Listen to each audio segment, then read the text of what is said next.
नमस्कार दोस्तों, आज की इस रोमांचक कहानी में आप सभी का स्वागत है। इस दुनिया में सबको अपनी अपनी भूख है। तू भी काम की तलाश में है और मैं भी कुछ चाहता हूँ। अगर तू मेरा ख्याल रखेगी तो मैं भी तेरी और तेरे परिवार की मदद कर सकता हूँ। वीरन सेठ ने सीधे बात रख दी। रेखा सोच में पड़ गई। रेखा कमरे में गई तो वीरन सेठ ने उसे कहा, तू बाहर जाकर दफ्तर का ताला लगा दे और फिर पीछे के दरवाजे से इस कमरे में आ जाओ। वह ताला लगाकर पीछे के दरवाजे से कमरे में आई तो उसने देखा कि वीरन सेठ कुर्सी पर बैठा था। उसने रेखा की ओर देखकर कहा, अब असली काम करते हैं। दरवाजा बंद कर दो ताकि कोई परेशान न करे। और फिर रेखा पूरी मेहनत से सफाई कर रही थी। यह उसका रोज का काम था, पर सड़क की सफाई के काम में पैसे कम मिलते थे। अब वह किसी ऐसे काम की तलाश में थी जहां उसे अधिक पैसा मिल सके। कमाई कुछ बढ़े तो उसके लिए अपने पति का खर्चा और उसकी आदतों का इंतजाम करना थोड़ा आसान हो जाए। शहर से कुछ दूर एक बहु-मंजिला अस्पताल का निर्माण हो रहा था। रेखा की नज़र कई दिनों से वहां के काम पर थी कि अगर वहां काम मिल जाए तो अच्छा रहेगा। एक बार काम से छुट्टी होने पर वहां पहुंची थी, लेकिन बात नहीं बनी क्योंकि वहां किसी पुरुष मजदूर की आवश्यकता थी। उस दिन वह देर से घर पहुंची तो माधव ने पूछ लिया, इतनी देर कहाँ लगा दी? सुरेखा ने हल्के मुस्कुराते हुए कहा, अस्पताल गई थी। क्यों? माधव ने हंसी के साथ पूछा और रेखा ने जवाब दिया कि अब तुझसे तो उम्मीद नहीं, वहीं से कुछ सहारा मिलेगा। माधव ने हंसते हुए कहा, चलो अब काम की बात कर लो। कब से तेरा रास्ता देख रहा हूँ। कुछ इंतजाम हुआ पैसों का? माधव बोला। रेखा ने बिना कुछ कहे अपनी हाथ खोलकर 50 रुपए का एक मुड़ा तुड़ा नोट उसकी ओर बढ़ा दिया। यह रख माधव ने पैसे लेकर वहां से अपने काम का रास्ता पकड़ लिया। रात गए वह वापस लौटा तो हमेशा की तरह नशे में था। रेखा ने कुछ सोचते हुए चुपचाप खाली थाली परोसकर उसके सामने रख दी। खाना खाते खाते माधव ने फिर से पूछा, सच बता, तू अस्पताल काम की बात करने गई थी? रेखा उसकी उत्सुकता पर मुस्कुराते हुए बोली, क्यों, तुझे कोई तकलीफ है कि मैं वहाँ काम की तलाश में गई थी? सुना है वहाँ ज्यादा मजदूरी मिलती है, 400 रुपये रोज। 400 रुपये सुनकर माधव की आंखों में चमक आई। तब रेखा बोली, बोल, करेगा तो तेरे लिए वहाँ जहाँ है? रेखा ने पूछा। माधव हंसते हुए बोला, मैं क्यों, तू मेरा खर्चा नहीं चला सकती क्या? अब तक कौन चला रहा है? तेरे परिवार वाले। रेखा ने पलटकर जवाब दिया। कहा, रेखा रे, सच तो यह है कि मुझसे अब काम नहीं होता। तू जानती है मेरे हाथ पैर में हमेशा दर्द रहता है। तब रेखा बोली, रात को जब मेरे पास होता है तब दर्द नहीं होता? तुझे बस एक ही काम आता है और वह भी पूरा नहीं। रेखा ने शिकायत करते हुए कहा। माधव पर इसका कोई असर नहीं हुआ। वह जानता था कि वह रेखा को संतुष्ट नहीं कर पाता था। ठीक है, तू वही चले जाना वहाँ काम पर। रेखा ने कहा, नशे में भी माधव जैसे चिंता में पड़ गया हो, और पूछा, वहाँ का ठेकेदार कौन है? तो रेखा ने बताया, वीरन। अरे वह ठीक आदमी नहीं है, माधव ने चिंतित स्वर में कहा। तू कैसे जानता है? रेखा ने पूछा। तो माधव ने कहा, सुना है बस। रेखा ने बताया, मुझे तो वह काफी ठीक आदमी लगता है। सुरेखा ने उसकी तारीफ की तो माधव कहने लगा, वह बहुत चालाक आदमी है। वह ठेकेदार का बच्चा, उसने गुस्से से कहा। तो फिर ना जाऊं? सुरेखा ने पूछा। माधव सोच में पड़ गया। उसकी आंखों में 100 के नोट और रंग बिरंगी बोतल घूमने लगी, इसलिए उसने अनुमति देते हुए चेतावनी भी दे डाली थी। हाँ, चली जाओ, पर वहाँ संभल कर रहना।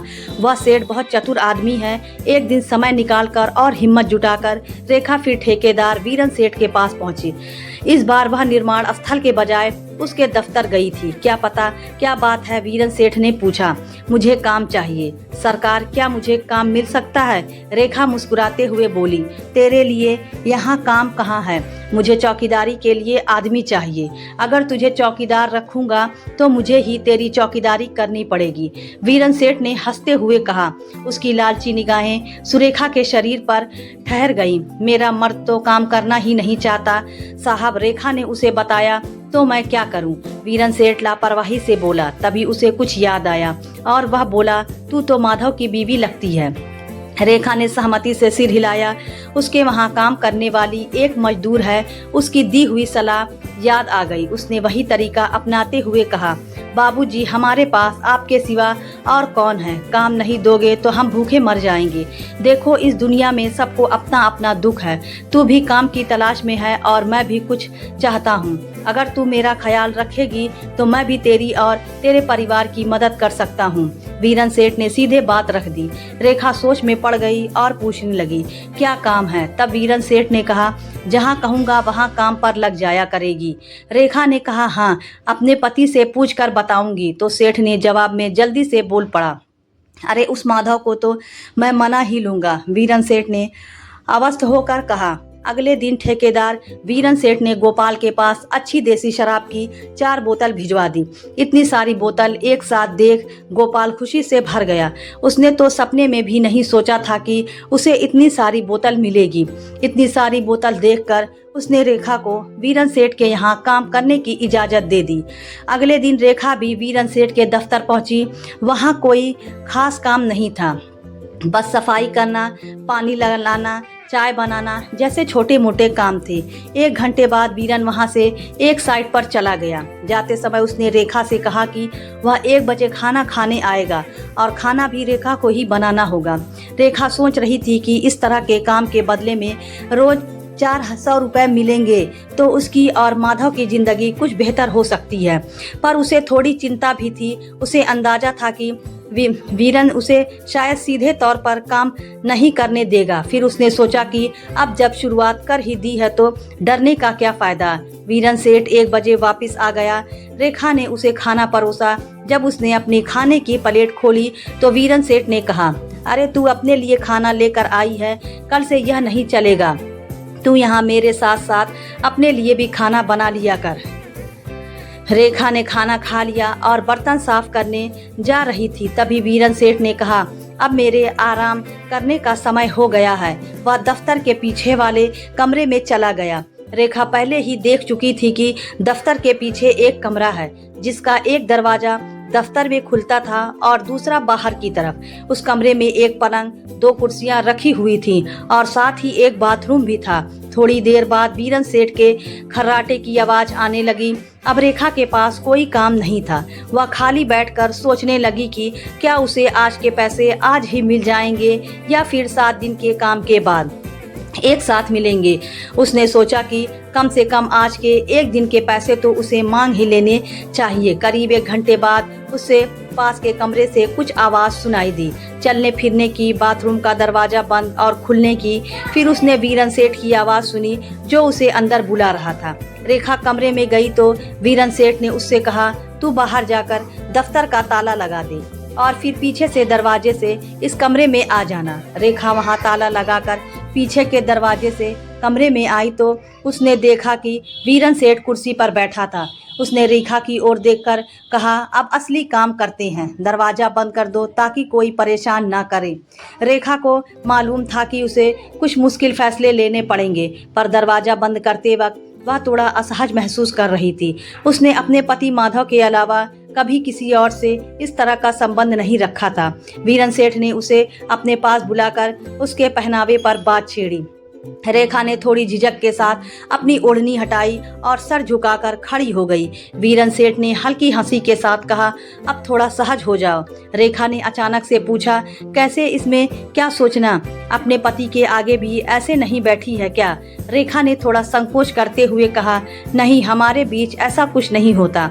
वीरन सेठ ने उसे चिढ़ाते हुए कहा, वह तो सचमुच नालायक निकला, एकदम बेपरवाह। रेखा और उसकी संकोच भरी नजरों को देखती रही। वीरन सेठ उसकी झिझक पर मुस्कुराया और उसे सहज महसूस करते हुए बोला, देख, यहाँ तू घबरा मत, सब कुछ मैं देख लूंगा, तुम चिंता मत कर। रेखा उसकी बात समझ रही थी और थोड़ी झिझक महसूस कर रही थी। उसने अपनी तरफ से हिम्मत करके उसकी बात मान ली। उसे देखकर वीरन सेठ के चेहरे पर संतोष की झलक आ गई, लेकिन उसने कहा, यह क्या जंगल उगा रखा है, कभी साफ क्यों नहीं करती? रेखा यह सुनकर थोड़ा असहज हो गई और उसे कोई जवाब नहीं सूझा। वीरन सेठ ने उसकी हिचकिचाहट को समझते हुए कहा, कोई बात नहीं, मैं कल तुझे इसके लिए जरूरी सामान ला दूंगा, या अगर तू कहेगी तो मैं ही मदद कर दूंगा। अब चल, आराम से यहाँ बैठ जा। रेखा हल्के से संतोष में उसके पास पहुंची तो वीरेंद्र सेठ ने उसे अपने पास बैठा लिया और उसे सहज महसूस करने लगा। रेखा पहले बेमन से उसके पास आई थी, अब कुछ ही देर में सहज होने लगी। वीरेंद्र सेठ ने उसे अपने काबू में महसूस करते हुए कुछ और बातें की और माहौल को थोड़ा सामान्य बना रखा। रेखा का मन में अभी भी कुछ सवाल और संकोच थे। उसे हल्के फुल्के अंदाज में कहा, यह साफ करना कुछ अजीब लग रहा है। वीरेंद्र सेठ ने उसे दिलासा देते हुए कहा, तू बस मेरे साथ रह, सब ठीक होगा, कुछ नया करने में घबराने की जरूरत नहीं है। रेखा को अब माधव की बातें याद आ रही थी। वह सोच रही थी कि वीरेंद्र सेठ का व्यवहार कुछ हटकर है, पर मजबूरी में वह उसके पास बैठी रही और परिस्थितियों के अनुरूप शांति बनाई रखी।